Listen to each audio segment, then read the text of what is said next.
नंदुरबार जिल्ह्यात वाळू माफियांची दादागिरी पुन्हा एकदा समोर आली आहे। अवैध वाळू वाहतूक रोखण्यासाठी कारवाई करत असताना मंडळ अधिकारी रवींद्र धोडके यांच्यावर जीव घेणा हल्ला करण्यात आलाय।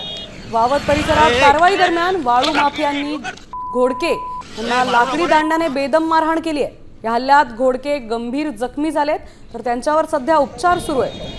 कारवाई करू नये म्हणून आरोपींनी अधिकाऱ्याला धमकी दिल्याची ही माहिती समोर आली आहे। तर या प्रकरणी पोलिसांनी सरकारी कामात अडथळा आणणं आणि प्रयत्न केल्याप्रकरणी डंपर चालकावर गुन्हा दाखल केलाय।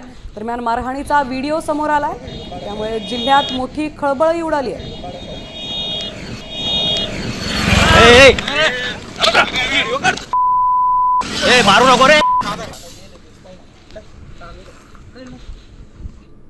वाहन तपासणीसाठी भोवणे या साईडला गेला असता वावत ढंढाणी या रस्त्यावर एक वाळूचे डंपर आढळून आलं।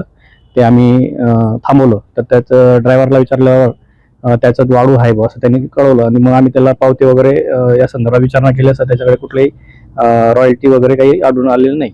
राहुल पाटील हा त्या साईडने किन्नर साईडला जाऊन एक दांडका काढून आणला आणि त्याने डायरेक्ट माझ्यावर हमला केलेला आहे। दरम्यान नंदुरबार जिल्ह्यात वाळू माफियांची दादागिरी पाहायला मिळते।